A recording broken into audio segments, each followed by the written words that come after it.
Hey guys, welcome to the Money Pulsal channel focused on daily finance and investing news. Buckle up because today's headline is a doozy.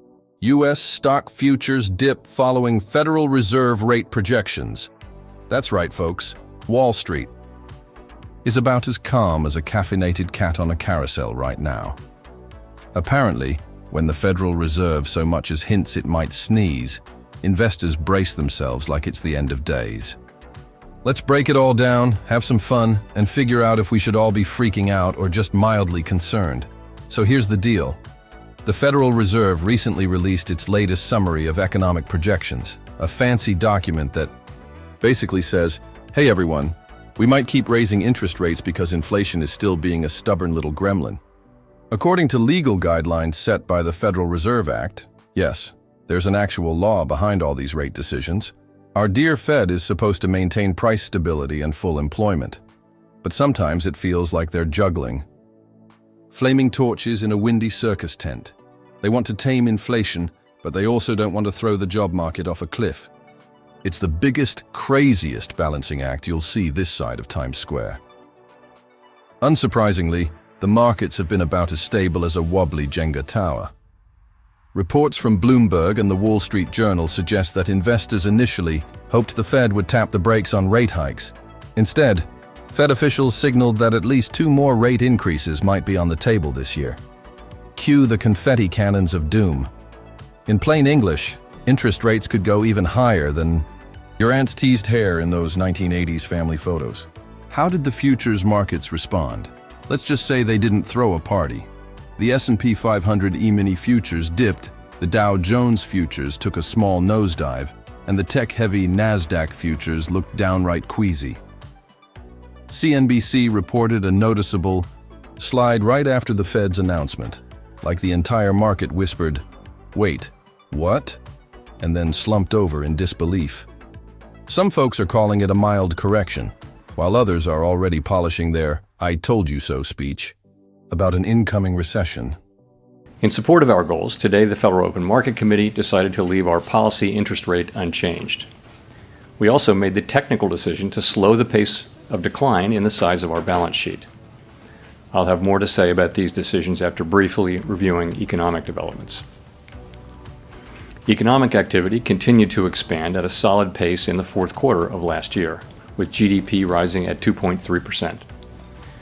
Recent indications, however, point to a moderation in consumer spending following the rapid growth seen over the second half of 2024.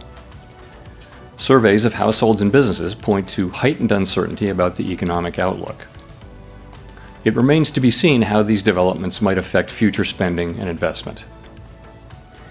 In our summary of economic projections, the median participant projects GDP to rise 1.7% this year, somewhat lower than projected in December, and to rise a bit below 2% over the next 2 years. Man, Jerome Powell is out here trying to keep the economy from turning into a financial roller coaster.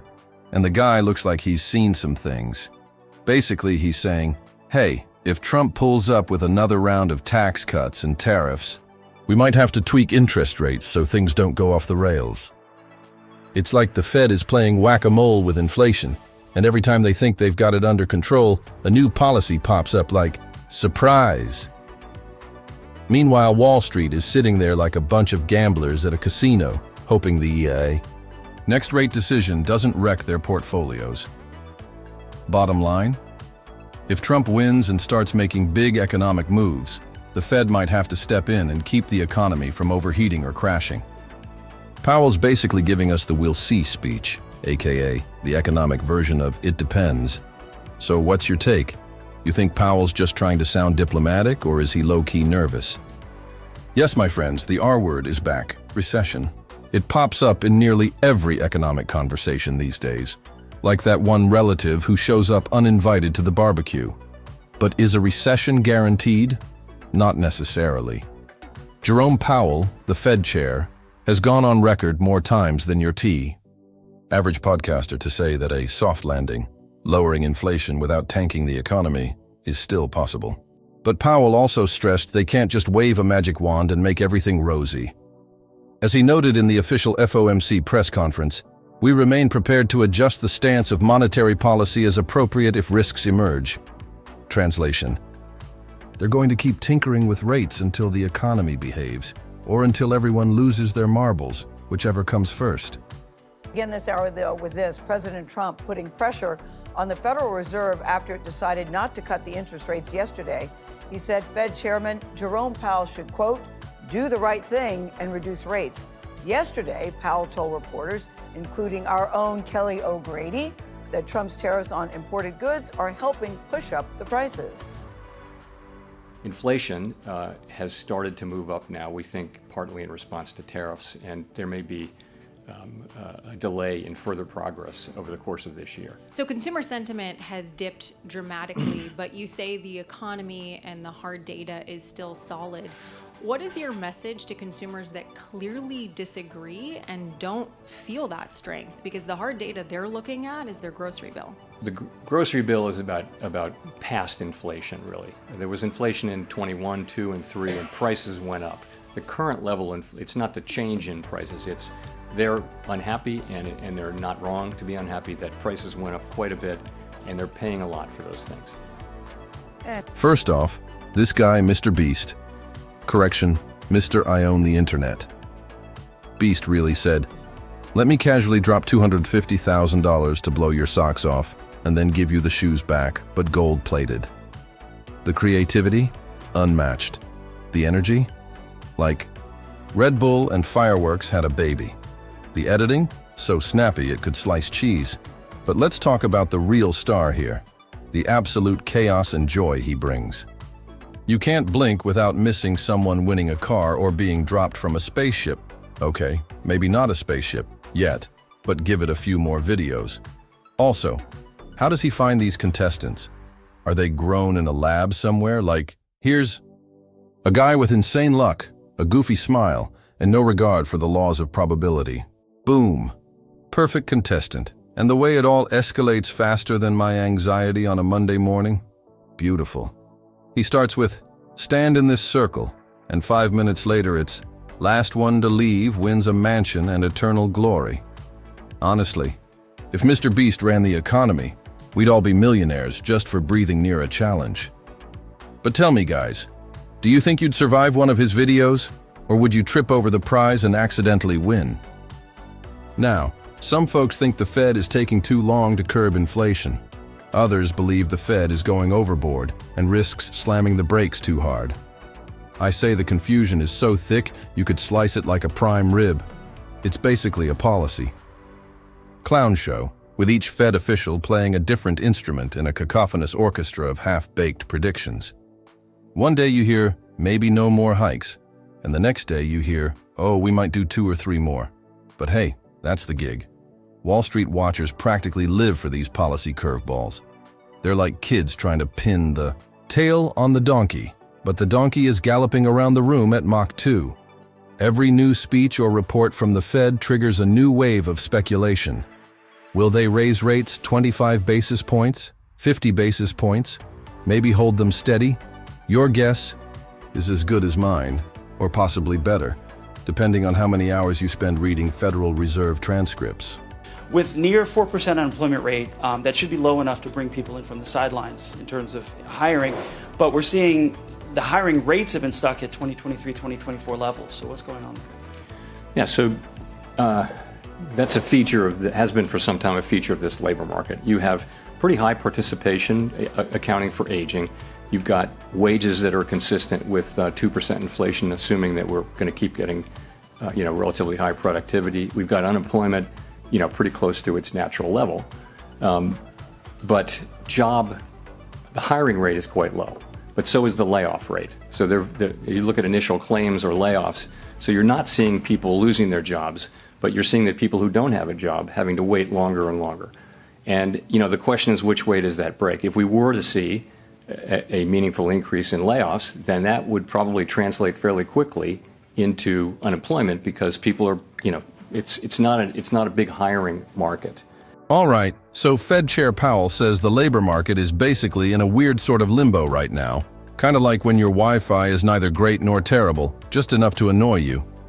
On one hand, people aren't getting fired much, so that's Good news, right? You keep your job, you keep your Netflix subscription. On the other hand, companies aren't exactly eager to hire new people either. Think of it as a no vacancy sign that's been permanently lit up at your favorite hotel.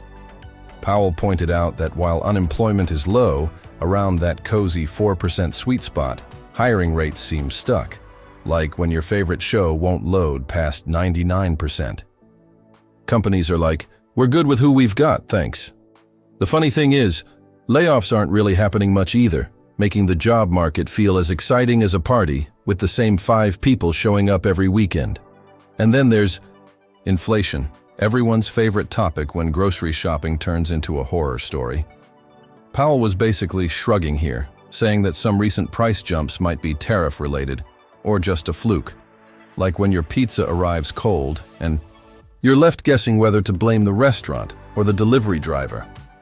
According to the CME Group's FedWatch tool, yes, that's a real thing that tracks rate hike bets, traders have ramped up their predictions for another hike soon.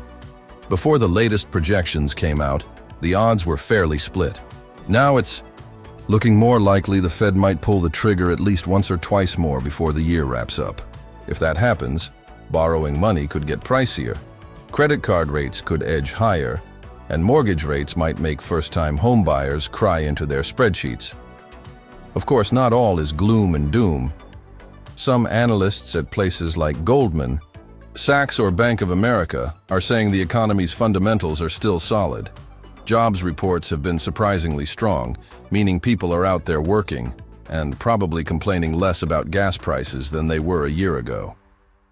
Meanwhile, consumer spending has wavered but hasn't dropped off a cliff, so we might be able to dodge a full-blown meltdown. Maybe the Fed can wrangle inflation without demolishing growth. Then again, maybe I'll grow wings and learn to fly. Stranger things have happened, right? But let's not forget the big question. Why do these projected rate hikes matter so much? Because they shape everything from how much you pay on your credit card to whether big companies choose to invest or sit on their hands. If rates go too high, it costs more to borrow money, and growth can grind to a snail's pace. But if rates stay low while inflation is still too hot, well, that's like throwing extra logs on a fire you're trying to extinguish. The Fed is basically trying to pick the lesser of two evils here.